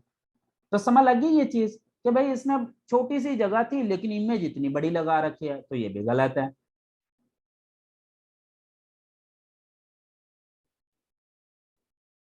जबकि हमारी वेबसाइट में जितनी रिक्वायर्ड है उतनी लगी हुई है। अब जैसे फॉर एग्जांपल ये वाली, अच्छा ये तो बैकग्राउंड में लगी हुई है ना, कोई और इमेज देख लेते हैं। चलें जी, ये इमेज देखते हैं। इसको राइट क्लिक करें, open image in new tab, देखें उतनी ही। अब ये देखें, ये भी काफी बड़ी इमेज लगे। यस, दिस इज रॉन्ग, इसने इमेज ऑप्टिमाइज नहीं की हुई है, इसका मतलब ये वाली इमेज।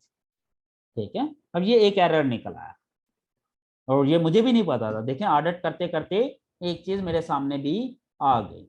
अब मैं इसको भी चेक करता हूँ, open image in new tab, ये वाली इमेज, ये भी ठीक है, उतनी लगी हुई है जितनी रिक्वायर्ड है। लेकिन ये देखें, ये वाली इमेज काफी बड़ी लगी हुई है, जबकि यहाँ पर इमेज तो छोटी सी रिक्वायर्ड है। तो ये एरर है। ठीक है, जैसे इसमें आप देख सकते हैं, आप कोई और इमेज भी अगर आप देख लें, फॉर एग्जांपल ये वाली इमेज, इसको हम ओपन करें, कोई भी दो तीन चार रैंडम इमेज खोलें, देखें उसने कितनी बड़ी इमेज यूज की है। तो भाई ये एरर है, यहाँ लिखें रॉन्ग। ठीक है, यहाँ पे फिर डिटेल लिख दें कि आगे जो भी इमेज है, फॉर एग्जांपल ये लिख दें, ये वाला क्लिक कर दें। you used oversized images। आज इसका लिंक कर देगा कि भाई ओवरसाइज्ड इमेजेस यूज क्यों है, यानी कि इतनी जरूरत नहीं थी जितनी आपने बड़े साइज की इमेजेस लगा ली। समझ लग गई? तो ये ऑडिट के दौरान हमें ये चीज पता चल गई। अब फिर हमने देखना इमेज साइज कि भाई कितने साइज की इमेज लगा रखी है आपने। डायमेंशन चेक करना आगे, इसको डायमेंशन भी कह सकते हैं, रेजोल्यूशन भी कह सकते हैं, ठीक है। या इसको बल्कि ना इमेज रेजोल्यूशन के लिए इमेज डायमेंशन कह देता हूँ आपके सामने के लिए। इमेज डायमेंशन भी चेक होगी और रेजोल्यूशन भी चेक होगी। सारी इमेज समान होनी चाहिए? नहीं, सारी इमेज उतनी होनी चाहिए जितनी वेबसाइट में शो करनी है। अब जैसे देखें इस वेबसाइट में इतनी बड़ी इमेज शो करनी है, तो ये इमेज एक्चुअल में इतनी बड़ी होनी चाहिए, इससे ज्यादा बड़ी नहीं होनी चाहिए। अब अगर यहाँ पे मैंने ये इतनी सी इमेज शो करनी है तो इसमें एक्चुअल इतनी इमेज लगानी है, बहुत बड़ी इमेज नहीं लगानी। यहाँ पे इसकी निस्बत ये इमेज बड़ी लगानी है तो ये इमेज बड़ी होनी चाहिए। जितनी जगह है वेबसाइट में उतनी बड़ी इमेज यूज करनी है, उससे कहीं ज्यादा बड़ी इमेज, या अगर ये देखें ये इतनी बड़ी इमेज की मैंने एक्चुअल में इतनी सी इमेज यूज कर लूं छोटी सी, वो भी गलत है, ठीक है। जितना एक्चुअल साइज है वेबसाइट में उतनी ही इमेज यूज करनी है। समझ लग गई? सर होल साइट की इमेजेस चेक करेंगे वन बाय वन? और भाई हौसला कर, मैं बताता हूँ, हौसला हौसला। ये चीज समझ लग गई? ये देखें अभी मैं क्या बता रहा हूँ, होम पेज, तो मैं भी सिर्फ होम पेज की चेक करूंगा, फिर बाद में इसी तरह कैटेगरी पेज, इसी तरह प्रोडक्ट पेज, कोई रैंडमली 2 3 4 पेज ओपन करूंगा और चेक कर लूंगा। अगर वहां पे ठीक है तो मैं अज्यूम करूंगा बाकी साइट में भी ठीक होगी। ये चीज समझ लग गई? होम पेज की डायमेंशन गलत निकला है मेरी इस वेबसाइट में और इसका लिंक भी मैंने दे दिया। अब ये देखे ना, अब ये इमेज इतनी सी होनी चाहिए थी, लेकिन जब मैं ऐसे ओपन करता हूँ, open image in new tab, और देखता हूँ तो इतनी बड़ी। अब ये इतनी बड़ी इमेज क्यों लगाई हुई है भाई? इतनी बड़ी इमेज तो मुझे नहीं चाहिए थी। तो दिस इज रॉन्ग। ओके हो गया? ये एक एरर है। उसके बाद home page image size, image size देखूंगा। अब मैं क्या कहूंगा, इसी तरह open image in new tab, इसको डाउनलोड करूंगा, सेव इमेज एज, ये मैं अपने पास डेस्कटॉप पे कहीं भी सेव कर लूंगा, और इसका मैनुअली जाकर साइज चेक करूंगा, राइट क्लिक करके प्रॉपर्टीज में जाकर साइज चेक कर लूंगा। एक मिनट मैं देखकर बताता हूं। अब इस इमेज का साइज है 380 KB। वाओ,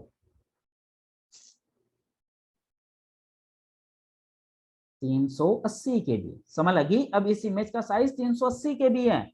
भाई 380 KB की इमेज नहीं होनी चाहिए। मेरे नजदीक ये इमेज ज्यादा से ज्यादा 30 40 KB की होनी चाहिए थी, क्योंकि इसमें कोई बहुत ज्यादा इंफॉर्मेशन नहीं है, तो इसने मेरे पेज को ओवरलोड कर रखा है। तो भाई ये रॉन्ग है, ये भी रॉन्ग। यहां लिखेंगे यूज्ड ओवर साइज्ड इमेज, ठीक है। यहाँ पे ओवर साइज में, यहाँ पे मैं लिख दूंगा 380 KB बताया था ना, 380 KB।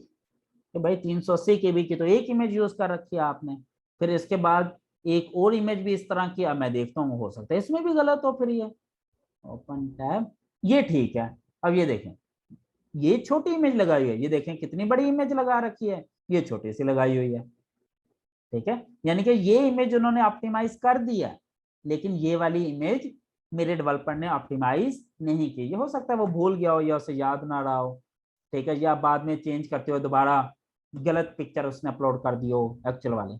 समझ लग गई? तो ये अब समझ लग गई। अब देखें अगर मैं इसी का साइज देखता हूँ, इसको भी सेव एज करूंगा, एंड में जाऊंगा, इसकी डिटेल ओपन करूंगा।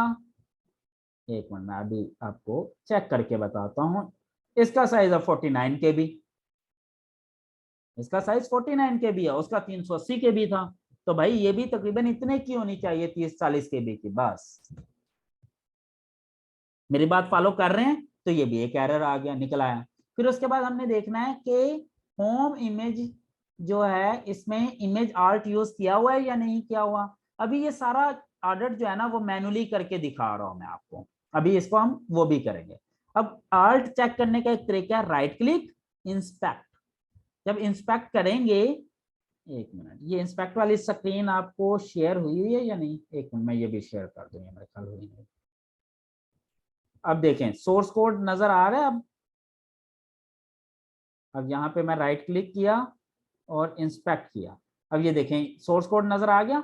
अब ये देखें यहाँ पे जहाँ पे इमेज यूज हुई है ना, वहां पे मैं देखूंगा, एक मिनट, सॉरी, मैं दोबारा ओपन करता हूँ। किधर गई वो इमेज?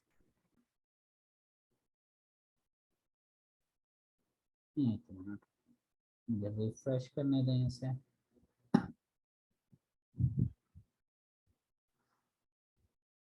ये देखें, अब मैं इसका देखता हूँ कि इसका वो आल्ट टैग यूज किया है या नहीं। कंट्रोल इंस्पेक्ट, कोडिंग शेयर है या नहीं?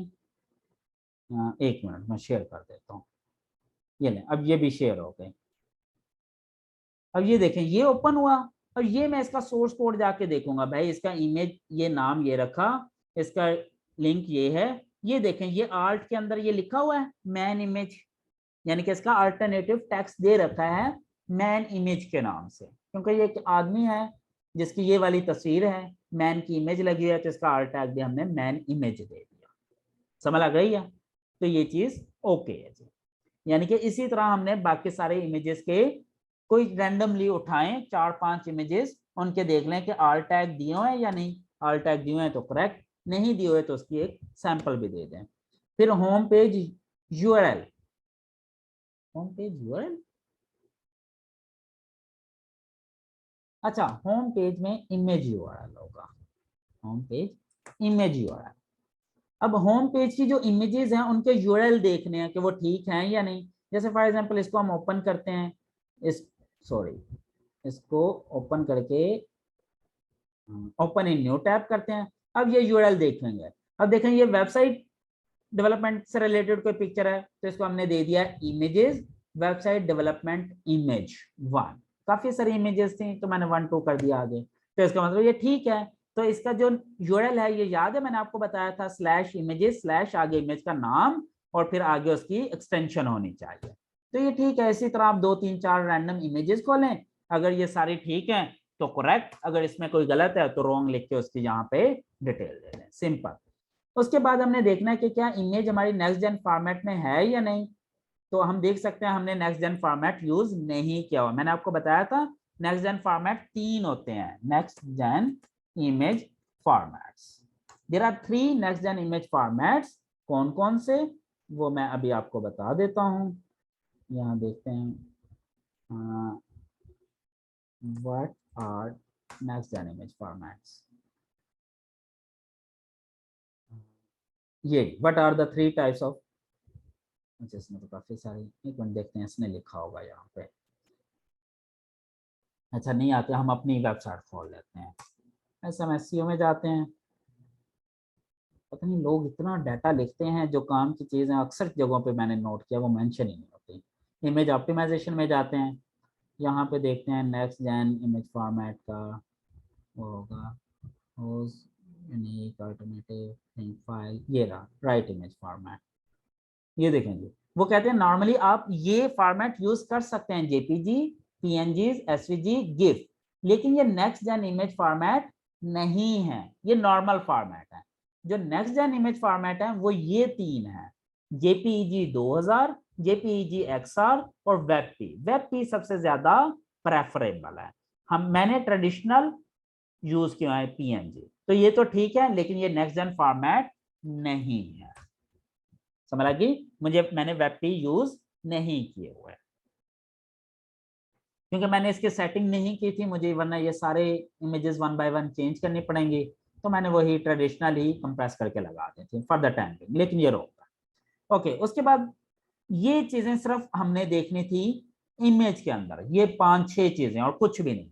यही होम पेज के लिए, यही चीजें फिर हम देखेंगे कैटेगरी पेज के लिए, यही चीजें हम देखेंगे प्रोडक्ट या सर्विसेज पेज के अंदर। समझ लगे? यहां से हमें पता चल जाएगा कि भाई इमेज प्रॉपरली ऑप्टिमाइज हुई है या नहीं हुई, कि इसकी डायमेंशन ठीक है या नहीं है, इसका साइज प्रॉपर है या नहीं है, इसमें alt टैग यूज हुआ है या नहीं हुआ, इसका यूआरएल प्रॉपर बना हुआ है या नहीं बना हुआ है, ये नेक्स्ट जेन फॉर्मेट यूज हुआ है या नहीं हुआ। अब ये करना कैसे है इसके सेटिंग, ये तो मैंने आपको इन डिटेल पढ़ा दिया था इमेज ऑप्टिमाइजेशन में कि इमेज की डायमेंशन कैसे कंट्रोल करनी है, साइज कैसे कंट्रोल करना है, ऑल्ट टैग कहाँ पे लिखना है आपने, यूआरएल कैसे बनाना है, नेक्स्ट जेन फॉर्मेट में इमेज अपलोड करनी है, ये तो सारी चीजें मैंने आपको बड़ी तसल्ली से पढ़ा दी थी, एक्सप्लेन कर दी थी। अब आपको सिर्फ ऑडिट करना सीख रहे हैं, हमने ये चीज देख ली कि इमेज का ऑडिट कैसे होगा। यही ऑडिट फॉर्मेट आपने उठाकर अप्लाई कर देना है कैटेगरी पेजेस पर अगर ई कॉमर्स की है, और यही उठा के अप्लाई कर देना प्रोडक्ट पेज पे। अब जैसे फॉर एग्जांपल हमने इसका देखा, अब हम इसकी कोई भी एक इनर कैटेगरी ओपन कर लेते हैं फॉर एग्जांपल, हम देखते हैं यही चीजें। अब ये देखिए ये एक प्रोडक्ट है ना फॉर एग्जांपल, अब यहाँ पे एक थंबनेल लगा हुआ है छोटा सा, अब मैं इसको ओपन करके open image in new tab, अब देखता हूँ ये कितनी बड़ी इमेज है। ठीक है, अब देखें कितनी बड़ी इमेज यूज की है, जबकि इससे तो छोटी सी इमेज होना चाहिए था। और यहाँ पे देखें ये छोटी सी इमेज है, और यहाँ पे कितनी बड़ी है। इसी तरह ये वाली इमेज भी बड़ी होगी, ये देखें ये भी बड़ी है, तो इसका मतलब ये ओवर साइज इमेजेस यूज कर रखे हैं उन्होंने। इसी तरह अगर हम बैनर की बात करें, ये बैनर है एक, open image in new tab करते हैं, अब ये देखें कितना बड़ा बैनर इन्होंने यूज किया हुआ है। तो ये चीजें जबकि लगाना छोटा सा था, तो ये चीजें हमने वन बाय वन चेक करनी होती हैं।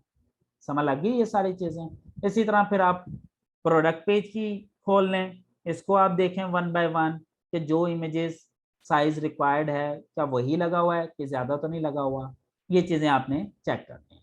सिंपल ये इमेज का ऑडिट हो गया। क्लियर होगी ये चीज। उसके बाद अब टेक्निकल ऑडिट है, ये तो पड़ा हुआ है। चलें कोई नहीं, आज हम इसे खत्म करने की कोशिश करते हैं। अच्छा जी, अब हमने अभी तक क्या देख लिया, अभी हमने यूआरएल को ऑडिट करना सीख लिया, मेटा को ऑडिट करना सीख लिया, कंटेंट को ऑडिट करना सीख लिया, इमेज को ऑडिट करना सीख लिया। ये हमारा ऑन पेज एसईओ का ऑडिट कंप्लीट हो गया, ये समझ लें। ठीक हो गया जी। अब हमने करना है टेक्निकल ऑडिट।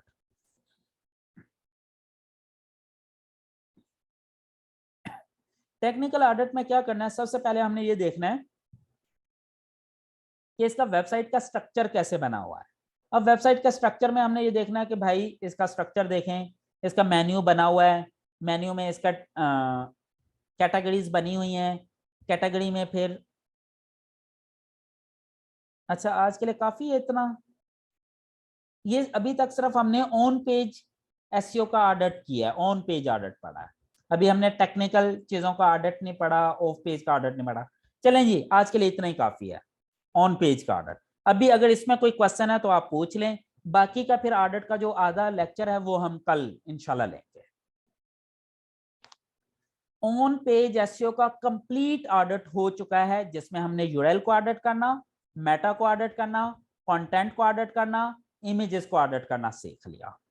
यहां तक कोई भी क्वेश्चन है तो जल्दी से पूछ लें, अदरवाइज फिर मैं आज का लेक्चर खत्म करता हूं। चलें जी, ठीक हो गया जी, थैंक यू सो मच, अपना ढेर सारा ख्याल रखिएगा, अल्लाह हाफिज।